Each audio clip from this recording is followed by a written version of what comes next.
നല്ല കൃതജ്ഞത വേണം. സൃഷ്ടിച്ച തന്തയ്ക്ക് 10-1 കൊടുക്കണം. ഇല്ലെങ്കിൽ നിങ്ങളുടെയും മക്കളുടെയും രോഗം പോവില്ല. കാരണം ആദ്യത്തെ കോശം സൈഗോട്ട്, അതുണ്ടാകാനുള്ള മൗലിക സാധനങ്ങളിലൊന്ന് തന്തയുടെ ബീജം. അതില്ലെങ്കിൽ നിങ്ങളില്ല. വൈദ്യശാസ്ത്രവും നിങ്ങളുടെ പഠിത്തവും നിങ്ങൾ ഇന്നിട്ടിരിക്കുന്ന കളസമൊന്നുമല്ല ജീവിതം. ഇതിൻ്റെ മൗലിക വസ്തു ആദ്യത്തെ സൈഗോട്ട്. അതിനൊരു നന്ദി വേണം. തന്തയെ തെറി വിളിക്കരുത്, ദുഃഖിപ്പിക്കരുത്. കയ്യിലുള്ളതിൻ്റെ 10-1 കൊടുക്കണം. എല്ലായ്പ്പോഴും ഉണ്ടാക്കുന്നതിൻ്റെ 10-1 തന്തയ്ക്കുള്ളതാണ്. കൊടുത്തില്ലെങ്കിൽ കൊണ്ടുപോയി കൊടുത്തിട്ട് വന്ന് മരുന്ന് വാങ്ങിച്ചാൽ മതി. വളരെ ശ്രദ്ധിച്ചു. കൊടുത്തില്ലെന്നതോ പോട്ടെ, തന്തയെ തെറിയും കൂടെ വിളിക്കുകയാണെങ്കിൽ മരുന്നൊന്നും കഴിക്കണ്ട, പെട്ടി വാങ്ങിച്ചു വെച്ചാൽ മതി. നല്ല കൃതജ്ഞത വേണം. തള്ളയ്ക്ക് കൊടുക്കരുത്. കാരണം തള്ള തന്തയുടെ 1000 മടങ്ങ് ഗൗരവമുള്ള ഗുരുവാണ്.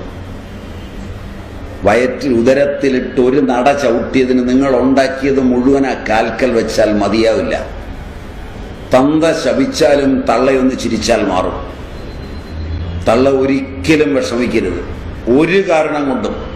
പെറ്റ തള്ളയെ നിന്ദിച്ചിട്ടും നിരാകരിച്ചിട്ടും വേദനിപ്പിച്ചിട്ടും പോയി 1000 തള്ളമാരുടെ കാല് കഴുകി കുടിച്ചാലും നിങ്ങൾ ഗുണം പിടിക്കില്ല, ഉറപ്പാ. അതുകൊണ്ട് പെറ്റ തള്ളയ്ക്ക് കൊടുത്ത് ചെറുതാകരുത്. പെറ്റ തള്ള എടുത്തിട്ട് വല്ലതും ഉണ്ടെങ്കിൽ നിങ്ങൾ കഴിച്ചാൽ മതി. കൊടുക്കണ്ടെന്ന് പറഞ്ഞപ്പോൾ ഒരു സന്തോഷം ഉണ്ടായിരുന്നു. അപ്പൊ അതും മാറിയിട്ടുണ്ടാവും. ആലോചിച്ചിട്ട് നിന്നാൽ മതി. ഇത്രയും കൃതജ്ഞത പോരാ കൃഷിക്കാരോട്. കാരണം ഭൂമി നിലനിർത്തുന്നത് അന്നമാണ്. അന്നമുണ്ടാക്കുന്ന കൃഷിക്കാരനോട്, അന്നം പാകം ചെയ്യുന്ന വീട്ടിലെ അടുക്കളയിൽ പണിയുന്നവളോട്, അത് വിളമ്പിത്തരുന്നവളോടൊക്കെ നന്ദി വേണം. ഓരോ ആഹാരവും രസവും രക്തവും ബുദ്ധിയും മേധയും ഒക്കെയായി മാറും. അതിനൊക്കെ നന്ദി വേണം.